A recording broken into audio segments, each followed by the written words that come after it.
So Prince William just did something with Highgrove House that has Camilla genuinely rattled, and the way this connects back to Diana is honestly one of the wildest royal stories I've ever had to piece together. Consider this. The king now pays his own son £500,000 a year in rent for the house where Diana's marriage collapsed. And Camilla? She resides there purely on William's terms. But here's what nobody's talking about. Diana never wrote down a final wish for that property. She never had to. Everyone knew what she wanted. So why is William quietly fulfilling her unspoken desire even when he knows Camilla won't allow it to happen? Stay with me, because by the end, this all points in one direction. Let's rewind to 1980. In 1980, the Duchy of Cornwall, the huge private estate that has funded the heir to the throne since 1337, bought a Georgian manor in Gloucestershire for somewhere between £800,000 and £1 million. 9 bedrooms, rolling farmland near Tetbury, a swimming pool that would later arrive as a wedding gift from the British Army. The young Prince Charles was made a tenant for life. And I want you to hold on to that phrase, tenant for life, because 40 years later it comes back in a way nobody in that family saw coming. When Charles arrived, the grounds were basically empty fields. Over the next 4 decades, he poured himself into them. A wild garden, a walled garden, a kitchen garden feeding the estate, an avenue of trees planted one by one over 40 years. Charles openly called the whole project a form of therapy. Now think about what that tells you. This was a man who controlled almost nothing in his own life. His schedule, image, even his marriage were decided by other people. Highgrove was the one thing that was entirely his, which is exactly why it could never belong to the woman about to walk through its doors.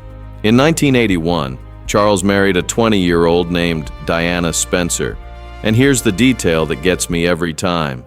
Highgrove had already been Charles's project for a full year before she ever set foot inside.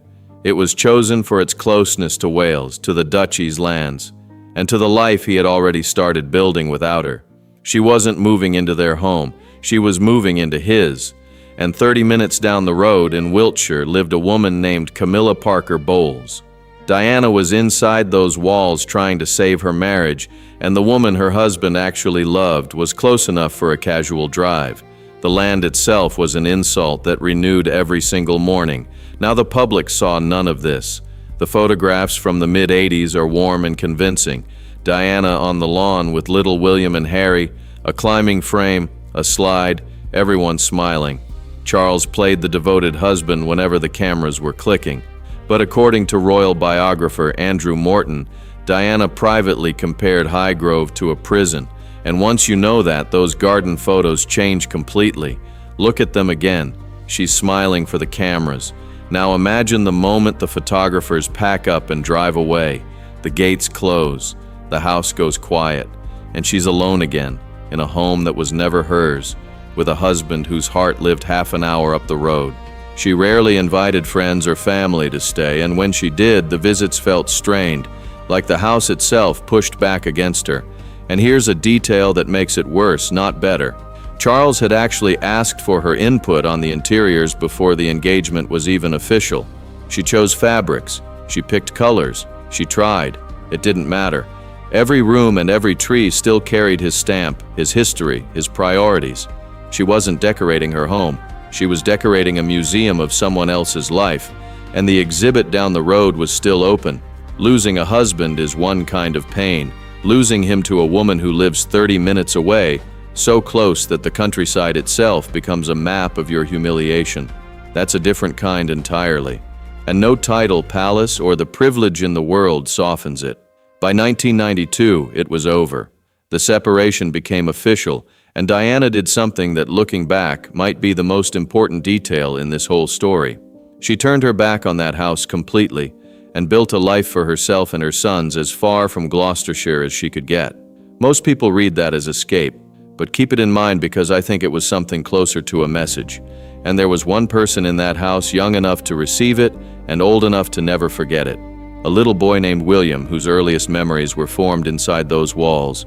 The forced smiles for visitors, the silence at dinner, a mother slipping behind closed doors the moment the guests were gone. Jack Stooks, who spent 21 years as head gardener at Highgrove, put it plainly. It was very much his mom and dad's home, the place where William and Harry were raised and where that family came apart. Memories like that don't fade, they harden. And this one was about to harden into power. Fast forward to 2005. Charles finally marries Camilla, and where do they choose to live at least part of the time? Highgrove. The same rooms where Diana had cried, the same gardens where her boys once played. And Camilla didn't just move in. She redecorated aggressively. Fabrics Diana chose, replaced. Rooms Diana touched, repainted. The whole place rearranged layer by layer, as if enough new wallpaper could erase the woman who came before her. You have to imagine what that moment felt like for Camilla. She had waited decades. She had outlasted everyone, even the ghost of Diana herself, who by then existed only in photographs and memory. And now she was sleeping in the house that broke her rival, raising a blended family in rooms Diana had fled. It must have felt like proof that she had outplayed them all and finally claimed the prize. For 17 years, that's exactly how it looked. If you'd visited Highgrove in the summer of 2022, you'd have seen Camilla's house, full stop. But here's the thing about this family. Nothing is ever truly settled. And the reckoning, when it came, didn't arrive through a rival, or a scandal, or a tabloid. It arrived through a funeral. On the 8th of September 2022, Queen Elizabeth II died. Charles became king, and in that exact same instant, automatically by centuries-old law, William became Duke of Cornwall. Now most people hear that title and think it's ceremonial. It is not. The Duchy of Cornwall is roughly 135,000 acres across more than 20 counties. Farmland, housing, commercial property, coastline, a financial portfolio worth well over £1 billion, and one Georgian manor in Gloucestershire called Highgrove House. The house Charles spent 40 years turning into his sanctuary, the house Camilla spent 17 years making her own. Overnight, it belonged to Diana's son. Remember, tenant for life? Charles is still exactly that, a tenant. Except now his landlord is William. The audited duchy accounts confirm the king pays just over half that figure, £500,000 a year in rent to stay at Highgrove. Earlier press reports claimed $700,000, and that number got repeated so often it hardened into fact. But the duchy's own audited accounts tell the more precise story. That same sum again every year from father to son, and the web gets stranger. As Stooks observed, the arrangement runs in both directions. The king rents Highgrove from William, while William rents properties from the king's estates. Two men bound by blood, locked in leases running both ways, each paying the other through lawyers and audited accounts rather than open conversation. In any normal family, that would be bizarre. In this family, it's how power actually moves, quietly, on paper. And ask yourself this, when power moves on paper, who wins? The person holding the pen. William holds the pen now. And what he's done with it is where this story gets interesting. Start with the first decision, because it's the one everyone gets wrong. William is not moving his family into Highgrove. Reports are consistent on this.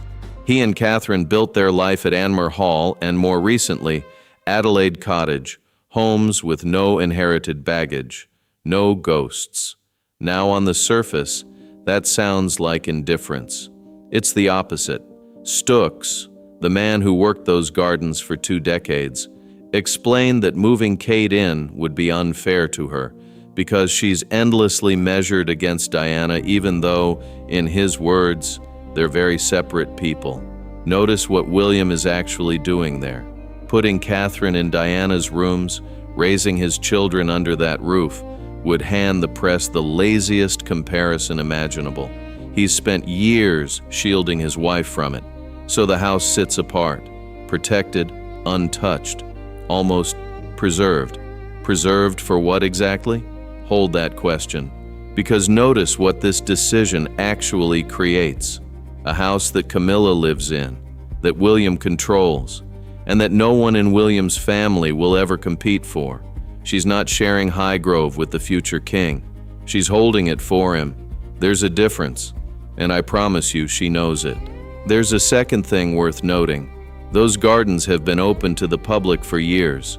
Charles started that himself, and today more than 30,000 visitors walk the grounds every season. The sundial garden, the stumpery, the carpet garden inspired by his travels, and the gardens are managed through the charity Charles set up, which leases them from the duchy to preserve them for the public. So ask yourself this: William inherited that whole arrangement, and he has every reason in the world to keep it exactly as it is. Why? Because a private retreat can belong to whoever lives in it, but a public monument belongs to history. And the history of Highgrove began long before Camilla ever set foot inside. Every tour group, every ticket, every season quietly turns that estate into a living record, a record in which Camilla is a late chapter, not the author. William doesn't have to change a thing. Time and tourists do the work for him, and the direction shows up somewhere else, somewhere you've probably seen with your own eyes without registering it: the balcony. Watch the footage from Trooping the Color over the last decade. The frame keeps getting narrower. Where a large extended family once filled that balcony, now it's working royals only, a tight cluster where there used to be a crowd. No announcement, no policy statement. The monarchy is simply shrinking, photograph by photograph, until the new normal barely registers as change at all. And in William's slimmed-down model, here's the rule that should worry Camilla most: closeness is not granted by marriage. It has to be earned through duty, through a public role that justifies the privilege. So where does that leave Camilla's own family? Her children, Tom Parker Bowles and Laura Lopes, hold no titles and perform no royal duties. And to be fair, by most accounts, they never wanted them. Tom has said it himself without bitterness. His mother married into the family and belongs to it, while he and his sister remain, in his own words, the common children. That boundary is built into the system, and there have been reports from unnamed insiders, so treat this as unconfirmed, of quieter guest lists, fewer invitations reaching the wider Parker Bowles circle. The details are murky, but the direction is hard to dispute. The circle is tightening around William and Catherine, and the people connected only by marriage increasingly sit outside it, by design. This next part made me sit back in my chair. Charles has reportedly asked William to allow Camilla space to define her own role once William becomes king. Read between the lines of that request. A father does not ask his son to be fair to his wife unless, somewhere private, he already senses that fairness is not guaranteed. Charles has observed his son operate, and apparently, he felt the need to ask. Requests like that tend to outlive the people who make them, and what happens next depends less on the promise than on who's left to enforce it, and how that person chooses to remember the one who asked. And that's the part Camilla has to sit with, because whether William honors the spirit of his father's request is a completely separate question from whether he agrees with it. She has survived every time this family has shrunk its inner circle: Diana's death, her own controversial wedding, the Queen's passing, the departure of Harry and Meghan. Every time the family redrew its boundaries, she managed through patience and sheer political skill to stay inside the lines. But this next tightening is different. This one is being planned by the boy who watched her arrival firsthand from inside the very house she now occupies. Which brings us to the question hanging over all of it. When Charles is gone, Camilla's expected title is Queen Dowager, honoring her past role while clearly separating her from the actual queen at the time, presumably Catherine. But the title is the easy part. The real question is access: which residences, which gatherings, which private, unphotographed rooms where this family actually lives once the cameras pack up. Every one of those decisions will run through William. Not around him, through him. 6 moves: the empty house, the public gardens, the smaller balcony, the sidelined stepchildren, the father's plea, the dowager question, each one defensible on its own. Line them up, though, and ask yourself, what picture are they painting? You've waited long enough. Here's the answer to the first question I planted at the start. Diana's secret final wish. No, there's no document. No letter locked in a drawer. What there is 1992. The year Diana walked out of Highgrove and never looked back. Not one return visit in the 5 years she had left. For a woman who fought publicly for so much, that silence was the loudest statement she ever made about that house. It would never define her, and it would never own her sons. That was the wish, unwritten but unmistakable. That Highgrove story would not end as the trophy of the woman who waited. Now look at what William has done. He kept the house, but refused to live in it, sparing Catherine from ever standing in Diana's shadow. He inherited gardens already open to the public, and he's letting them turn the estate into a piece of history, a history that began before Camilla and will continue after her. He collects the rent. He sets the terms. He has made sure, without one raised voice, that Highgrove can be occupied by Camilla, but never possessed by her. She can redecorate every room. She cannot redecorate a memory. And the memory now holds the lease. That's the fulfillment. Not a ceremony, not a plaque on a wall, just quiet management. Year after year, visit after visit, payment after payment, the message builds quietly but unmistakably. This house will never truly be yours, Camilla. You're there because he allows it, and only because he allows it. And permission like that can be narrowed, adjusted, or withdrawn entirely, depending on who holds the pen. Now the second question, the Queen's orders. In February 2022, in one of the final major statements of her reign, Elizabeth declared it her sincere wish that Camilla be known as Queen Consort. It was the most powerful protection Camilla ever received, the dying queen personally securing her place. And the uncomfortable truth is this, that protection was Elizabeth's, and protections tend to die with their protectors. Nobody has torn up the Queen's wish. Camilla wears the crown, exactly as Elizabeth asked. But the wish had a spirit as well as a letter. Acceptance, permanence, a secured place inside the family. And piece by piece, the leases, the shrinking guest list, the borrowed house, some people believe that spirit is being quietly taken apart by the late Queen's own grandson, not trashed with an announcement, dissolved through paperwork. You've seen the 6 moves. You decide what they add up to. What gets me about this whole story is the symmetry of it. 2 women walked through the doors of Highgrove. The first arrived at 20, full of hope, and left calling it a prison. The second arrived in triumph, repainted every room, and now lives there carefully, aware that her welcome depends entirely on someone else's decision. And the difference between those 2 stories is one man, the boy who watched it all from inside the house. Camilla spent decades playing the long game, and by every visible measure she won. The marriage, the acceptance, the crown itself. But the one thing she could never plan for was that the ultimate long game was being played by a child on that climbing frame in the mid-80s. A child who grew up, inherited the ground beneath her feet, and never needed to say a single word about any of it. William didn't shout. He didn't brief the press. He answered a betrayal from the 1980s with leases, ledgers, and long memory. And honestly, that's more devastating than any confrontation could ever be. Rage burns out. Rent renews annually. There's a lesson in here somewhere, and I think it's this. You can take a house from a woman. You can take her husband, her title, even her place on the balcony. But you cannot take her memory from her son, because memory, given enough time and the right inheritance, becomes power. Diana left Highgrove behind in 1992 with nothing but that memory. 30 years later, it collects £500,000 a year from the King of England and decides how long the Queen gets to stay. And that's the quiet brilliance of what William has orchestrated.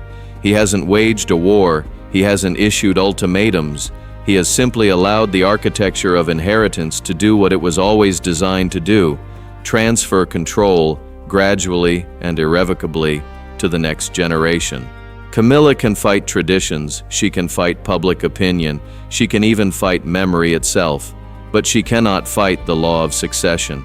That law gave William the duchy, that law gave him Highgrove, that law gives him the final say over every square foot of ground she walks on. What makes this particularly poignant is that Diana understood this instinctively.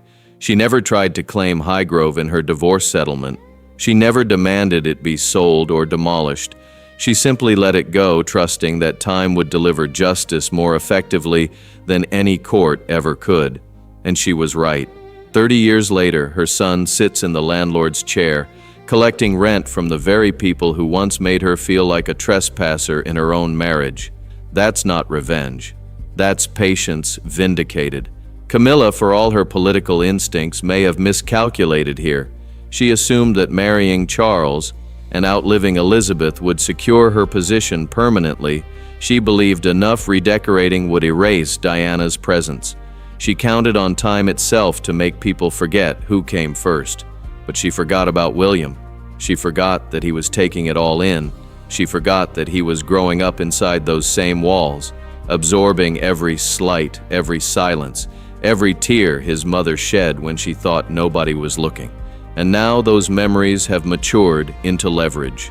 Not bitter leverage, not vengeful leverage, just the quiet, unshakable leverage of legal ownership. Every year, when the rent check clears, Camilla is reminded that her presence at Highgrove is conditional, and each season, as tourists walk the gardens, the estate makes the same point. It belongs to history, not to her. That's the legacy Diana left behind. Not a letter, not a lawsuit, not a public campaign, just a son who remembered, and a system that eventually placed power in his hands. If this story hit you the way it hit me, drop your thoughts in the comments. Do you think William is honoring his mother or punishing his stepmother? Maybe both. Hit subscribe, because when Charles's reign ends, the next chapter of this story begins, and William is already holding the pen.